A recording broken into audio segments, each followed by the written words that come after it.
ఇక్కడ మొత్తం అంతా కూడా సెక్యూరిటీ తీసేశారు కదా, తీసేసి ఎల్లో మీడియా కెమెరాలు పట్టుకొచ్చి జగన్మోహన్ రెడ్డి గారి ఇంట్లోకి ఎట్టెళ్ళాలి, గోడదు ఎట్టెళ్ళాలి, ఇవన్నీ కూడా వాళ్ళే చూపిస్తున్నారు. కాబట్టి ఇక్కడ టార్గెట్ ఎవడు దొరికితే ఆ టార్గెట్, ఇటువంటి వాటికి భయపడే ప్రసక్తి లేదు. ఎవడెవడికి టార్గెట్, ఎవడెవడి చేతులు ఏం రాసి ఉందో అవన్నీ పైన ఉన్నటువంటి భగవంతుడు నిర్ణయిస్తాడు.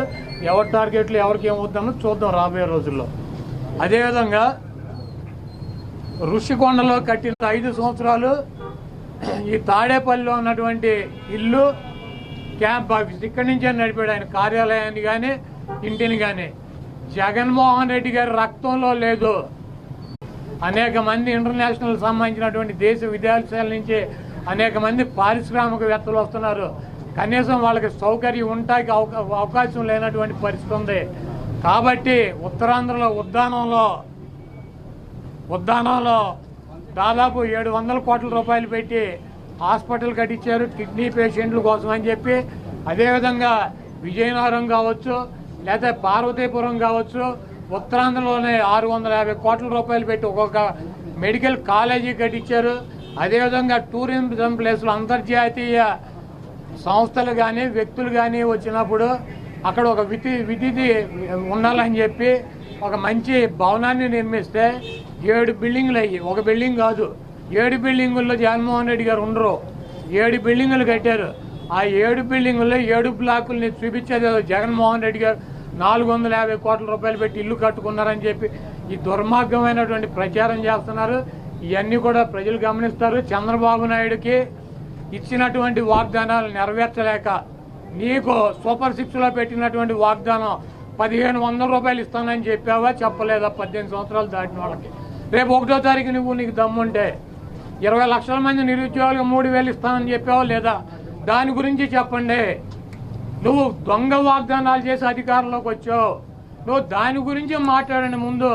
మీరు ఈ వాగ్దానాలను డైవర్ట్ చేయాలని చెప్పి ఒకటి తీసుకెళ్ళి 4 కెమెరాలు బాత్రూములు లెట్రిన్లు టబ్బుల్లో పెట్టి 30 లక్షలు పెట్టి బాత్రూమ్ కట్టాడు.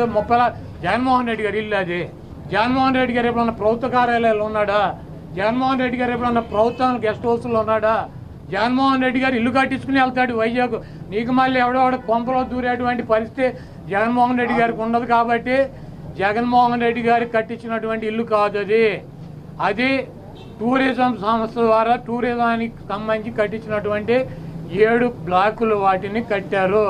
వాటికి 400 కోట్ల రూపాయలు ఖర్చు పెట్టి అంతర్జాతీయ సెమినార్లు పెట్టినప్పుడు రాష్ట్రపతితో ప్రధానమంత్రి ఈ రాష్ట్రానికి రాజధాని కాబట్టి అది విఐపీలు వచ్చినప్పుడు అక్కడ వసతి గృహాలు ఉండాలని చెప్పి వాటిని అంతర్జాతీయ స్థాయిలో నిర్మించారు తప్పించి అది జగన్మోహన్ రెడ్డి గారి కోసం కట్టినటువంటి ఇల్లు కాదు. ఫర్నిచర్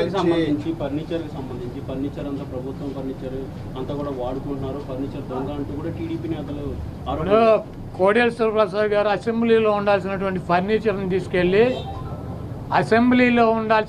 ఫర్నిచర్ని తీసుకువెళ్ళి ఎక్కడేసాడు ఆయన? బైక్ షోరూమ్లో వేసుకున్నాడు. అసెంబ్లీలో ఉండాల్సినటువంటి ఫర్నిచర్ బైక్ షోరూమ్లో వేసుకుంటే వాడిని దొంగ అంటారు. సీఎం క్యాంపు కార్యాలయానికి ప్రభుత్వం వచ్చినటువంటి విజిటర్స్ కోసం ఒక కార్యాలయం సీఎం జగన్మోహన్ రెడ్డి గారి కార్యాలయం అయితే ఒక 10 మంది 20 మంది కూర్చుంటాకుంటుంది. ఒక ముఖ్యమంత్రి కార్యాలయం కాబట్టి అక్కడ అదనపు వసతులు కావాలని చెప్పి ప్రభుత్వం కల్పిస్తుంది. ముష్టి పట్టుకుపోతే పట్టుకుపోండి, లేకపోతే డబ్బు విలువ చెప్తే కడతామని ఫస్ట్ రోజు చెప్పాం. దీని గురించి ఏమైనా రాద్దాం కావాలంటే పట్టుకుపోండి. తొక్కలో ఫర్నిచరు ఎంత, ముష్టి ఫర్నిచర్ ఎంత ఉంటుంది? కావాలండి పట్టుకురండి. మేము షోరూమ్లో వేసుకున్నాం, తీసుకెళ్ళి మా సాక్షి ఆఫీసులో వేసామా? కాదు, మాకు క్యాంప్ ఆఫీసులో పెట్టినటువంటి ఫర్నిచర్ని తీసుకెళ్ళి సాక్షి ఆఫీసులో వేసుకున్నామా? దొంగ అంటే అసెంబ్లీలో ఉండాల్సినటువంటి ఫర్నిచర్ని తీసుకుని బైక్ షోరూమ్ నీ సొంత షోరూమ్లు వేసుకుంటే వాడిని దొంగ అంటారు. అంతేగాని క్యాంప్ ఆఫీసులో ఇచ్చినటువంటి ఫర్నిచర్ క్యాంప్ ఆఫీసులో ఉంటే దానికి కావాలంటే డబ్బు కడతాం, లేదంటే ఫర్నిచర్ తీసుకుపోమని చెప్పాం. దానికి దొంగ ఇవన్నీ పనికిరాని మాటలు. ఋషికొండ ఫర్నిచరు దాడులు, కొడాల నాని టార్గెట్, జగన్మోహన్ రెడ్డి టార్గెట్, ఇక్కడ పోలీసులు తీసాం. ఇవన్నీ సొల్లు పురాణం. మీ చేతనేం చేసుకోండి, నో ప్రాబ్లం. మీరు సూపర్ 6లో పెట్టినటువంటి వాగ్దానాలనే మీరు ఎప్పుడు అమలు చేస్తున్నారో చెప్పాలి. జగన్మోహన్ రెడ్డి గారు తరఫున మేము అడుగుతున్నాం, వైఎస్ఆర్ కాంగ్రెస్ పార్టీ తరఫున. చంద్రబాబు